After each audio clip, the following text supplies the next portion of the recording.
哥，你翻工好遠喎，點解唔買翻架車代步啊？依家咁多偷車啊，費事買啦。咁做乜你又唔俾你個仔翻學啊？依家出邊立立咁亂啊，我怕個仔啊俾啲壞人捉咗去啊。你咁做咪等於斬腳趾避沙蟲，邊擔心咁多㗎？話說喺南方咁酷熱嘅天氣之下咧，如果唔注意好呢個人嘅衛生啊，人嘅腳趾同埋腳掌之間咧就好容易會有呢個潰爛嘅症狀。咁如果呢個傷口啊唔覺意係觸及到呢個污水裏邊嘅血紅沙蟲嘅話咧，哇咁啊嚴重啦！輕則咧就痕癢無比，重則可能會致命㗎噃。嗱，有啲傻人就提議啦，話將自己10隻腳趾都斬咗，咁就避到沙蟲啦咁樣。咁其實真係可能可以避到㗎噃，不過咧就損失咗10隻腳趾，真係得不償失啊！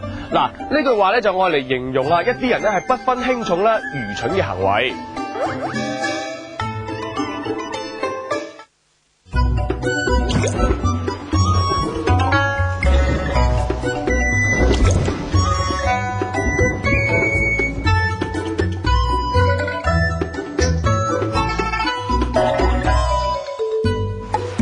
廣府話啊，對於啲家屬啊、親戚嗰啲關係啊，有好多咧特殊嘅叫法噶噃。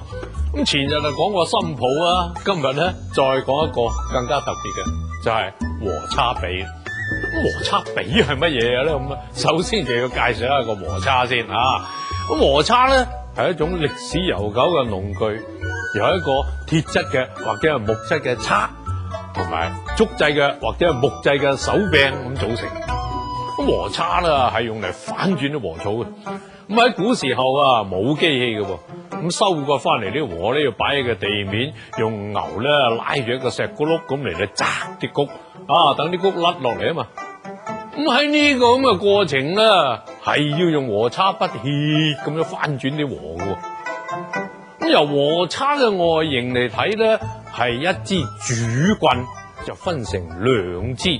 就好似人嘅兩隻大髀，所以啊，最早講啲禾叉比咧，係指啲實物嚟講。但係啊，實際應用起嚟咧，禾叉比啊，多數指嘅就係同一個阿爺，但係唔同老豆嘅嗰啲堂兄弟。嗱，中國嘅古代啊，由於農耕社會嘅生產力就非常低下，農耕咧就一定要互助。有時啊需要用到幾家人，有時都要用到10幾家人，甚至幾十家人嘅。唔使點，你想開條引水渠，固然就要好多人幫手，就算係起間屋啫，都係要有人做幫工噶。咁而講到互助咯，又梗係自己同一個家族嘅親戚好話為啲噶嘛。咁啊，而且啊仲係越親越好嘅，開口又話打虎不離親兄弟啊嘛。咁所以啊喺咁嘅歷史背景底下咧，農村啊自然要講究家族裏邊嘅親疏。比如開引水渠，要叫到幾十家人嚟幫手，你可以叫到疏一啲嘅親戚。但係如果你只係自己起屋，你就要憑親疏嘅關係啊決定可以叫邊啲，就唔可以叫邊啲咁噶啦。咁所以咧喺農村生活啊，係一定要識呢一種咁嘅農村家族關係學嘅。嗱，除咗自己嘅小家庭嘅直系親屬之外啊，你要知道邊啲係最近傍嘅親戚，而最近傍嘅就係屬於和差比嗰啲啦。咁假設你阿爺生咗3個仔，你老豆咧係其中一個，咁另外2個叔伯所生啲仔啊，即係你啲堂兄弟咧，就同你係和差比嘅關係。入嚟啊！嗱，呢度就係我屋企啦，你隨便參觀下。我入廚房咧沖壺靚茶出嚟俾你啊！好啊。我翻嚟啦！哇，出邊啊，鬼死咁熱啊！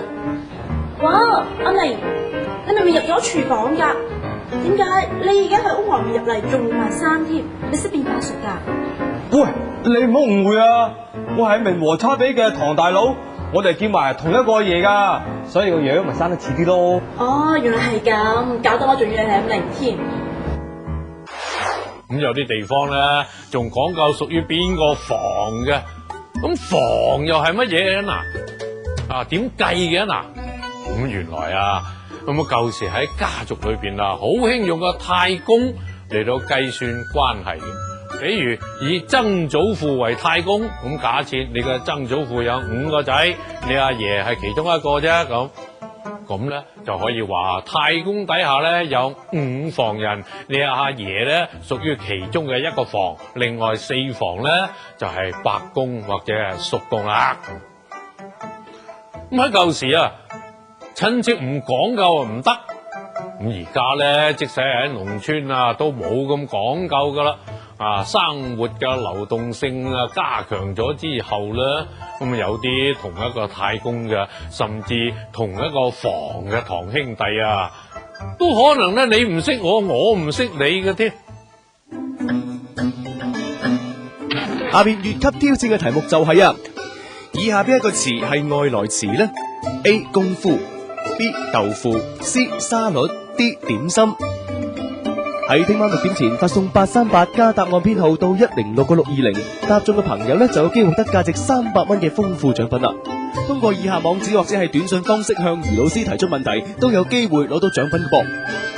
越講越過癮，我哋下期再見。